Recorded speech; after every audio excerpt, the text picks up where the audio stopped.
Home, l'equip està fatigat, sobretot dels viatges, no? Ha sigut una setmana i en general unes setmanes que estem acumulant amb viatges i una despesa tant física com mental, afrontant viatges seguits que evidentment minven una mica l'equip, però bé, l'equip està treballant bé com sempre, l'equip afronta aquest partit contra el Lyon evidentment amb optimisme i havent treballat aquests entrenos previs molt bé com sempre, i a partir d'aquí res a tenir en compte, vull dir, ja oblidar aquests viatges, saber que ja afrontem aquest sisè, em sembla, partit fora de casa, comptant segon d'Eurolliga consecutiu fora. Això en competició europea pesa molt. Tots sabem de la dificultat d'Eurolliga i de FIBA en general de jugar fora de casa. Sí, l'equip penso que va fer un molt bon partit a Istanbul contra un equip top com és Fenerbahçe, candidat a tot aquesta temporada, i tot i que Fenerbahçe va tenir un dia molt encertat, Fenerbahçe va fer un molt gran partit, nosaltres vam estar allà 40 minuts i podríem dir que gairebé fins l'última acció vam estar lluitant i en disposició de lluitar per la victòria, no? Per tant, molt contents i molt satisfets d'aquell partit, si bé no és una satisfacció total perquè no vam aconseguir la victòria, sí que ho és a nivell d'imatge, a nivell de sensacions per l'equip que va debutar d'aquesta manera en Eurolliga. Evidentment les temporades canvien, els equips canvien, sí que, si bé és cert que mantenen també el mateix entrenador i elles mantenen el gruix de l'equip, o sigui, pràcticament podríem dir que el 95% de l'equip és el mateix, continuen totes les seves peces importants, totes, no han perdut cap jugador allò del seu esquelet important i a més han incorporat a dues de les que són les millors jugadores de França, no? Com és evidentment Johannes, segurament referència principal exterior de la selecció francesa, una jugadora amb molta facilitat anotadora, amb molt de talent i que realment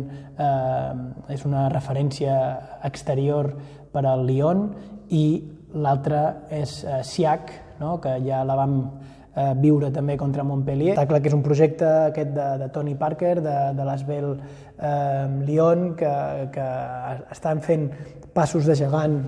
cada temporada i aquest any està clar que és el principal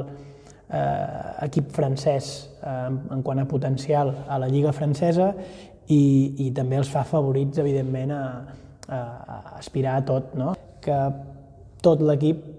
té moltíssima experiència en Eurolliga, que tot l'equip ve de grans fites internacionals i que fora de casa serà un partit complicadíssim, no? Llavors, no és que tinguem un xip fins a certa data en què som un equip que hem de gaudir de l'Eurolliga. Jo penso que ho hem de mantenir i la definició de gaudir de l'Eurolliga quina és? Doncs bé, segurament el partit de Fenerbahçe. No és una satisfacció completa, com deia abans, perquè no vam treure'l, no vam guanyar, però al final sí que és un partit que vam gaudir de l'Eurolliga, no? Vam debutar en l'Eurolliga, vam estar 40 minuts posant les coses difícils al Fenerbahçe i aquesta ha de ser la nostra primera obsessió, no? Gaudir d'això, que per això hi som a l'Eurolliga, no hi som per, ja ho vaig dir, no? Per patir, per fer càlculs de que no toquen, no? Vull dir, segon partit fora de casa, el repte serà majúscul, però l'hem d'intentar afrontar com vam fer contra Fenerbahçe i a partir d'aquí seguir gaudint i evidentment creure en l'equip perquè està donant símptomes de que, proves, millor dit, de que s'ha de creure en l'equip i que tothom que ens vulgui guanyar, evidentment, haurà de fer un gran partit per poder-lo treure. Realment l'estat és molt bo, venim de fer dos molt bons partits, està clar que ens hauria agradat aconseguir la victòria a Fenerbahçe, però el joc que vam fer, les sensacions van ser molt bones, després de l'Aski també van fer molt bon partit, segurament l'últim quart va ser més dolent per sensacions, però el global és molt positiu, estem amb confiança, estem totes bé i amb ganes ja de tornar a jugar un partit d'Eurolliga que ens motiva molt. L'any passat, contra elles els hi faltaven moltes jugadores de les bones i vam guanyar bastant fàcil, vam guanyar més de 20 allà també, i ja totalment serà al contrari, no crec que ens sigui gens fàcil, serà un partit molt dur, tenen una plantilla molt potent, s'han reforçat molt bé amb jugadores com la Johannes, com la Siak, que també la coneixem de Montpellier, i a casa seva també sabem que a França són pistes molt complicades, hi ha molt d'ambient i el rival serà molt difícil. Estem a Eurolliga, tots els rivals són molt durs, però el Lyon precisament és un equip molt potent i que té plantilla per fer coses maques en aquesta Eurolliga. Sí, a veure, està clar que són moltes jugadores novates, que debutem en l'Eurolliga, tot just portem un partit també, però jo crec que totes som bastant conscients i estem bastant mentalitzades ja de com és la competició. Ja vam jugar a Fenerbahçe i sabem que és una competició que exigeix el 100%, és molt física, hi ha molt de contacte també, que els àrbits no piten tant perquè ja és un altre món, però bueno, totes estem molt contentes de seguir adaptant-nos a la competició, també l'equip, nosaltres anar-nos coneixent també en aquests rivals que ens exigeixen més,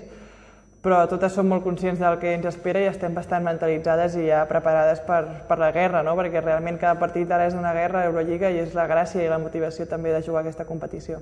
Jo crec que ens va motivar molt més el partit, encara que fos una derrota, vam sortir de l'estadi ja pensant que si tenim aquest nivell i el mantenim, que podem guanyar molts partits aquesta Eurolliga.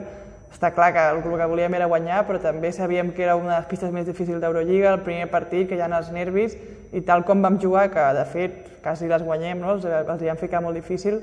l'equip ara té molta moral i és conscient de que si mantenim aquest nivell està clar que podem fer coses maques i no hem de tenir por a l'Eurolliga.